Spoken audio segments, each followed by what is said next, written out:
మనం పదే పదే దేనినైతే కోరుకుంటామో దానిని పొందవచ్చు. దేనినైనా ఆకర్షించుకోగలం. దీనినే ఆకర్షణ సిద్ధాంతం అని అంటారు. డబ్బుని ఆకర్షిస్తే డబ్బు, ఉద్యోగాన్ని ఆకర్షిస్తే ఉద్యోగం. ఇలా ఏది కావాలంటే దానిని ఈజీగా పొందవచ్చు అని అంటారు. ఇది అందరికీ ఎందుకు సాధ్యం కావట్లేదు?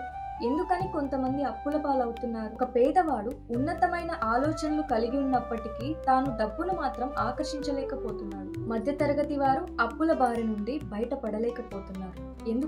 ఎందుకంటే డబ్బు వెనకాల పరిగెడుతూ ధర్మాన్ని అనుసరించకుండా, ప్రకృతి నియమాలను పాటించకుండా, ధనాన్ని సంపదను కోరుకుంటే ఎలా ఐశ్వర్యవంతులు కాగలరు? ఇహలోక అత్యున్నతుడు, సర్వ సంపదలకు అతీతుడు ఆ శ్రీకృష్ణ భగవానుడే. అయితే మనం కృష్ణ చైతన్యాన్ని అనుసరించకుండా పాప బుద్ధిని కలిగి ఉంటే సకల సంపదలను ఆకర్షించలేము.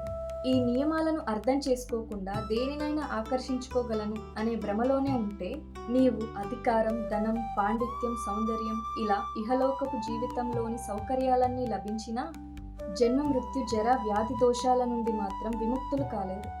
అందుకని సత్యాన్ని తెలుసుకోండి. మీలో ఉన్న భయాలను, బాధలను, పాప కర్మలను ధ్వంసం చేసినప్పుడే నీవు సంపదలను పొందడమే కాదు, సకల సంపదలను సృష్టించుకోగలవు. Thank you universe.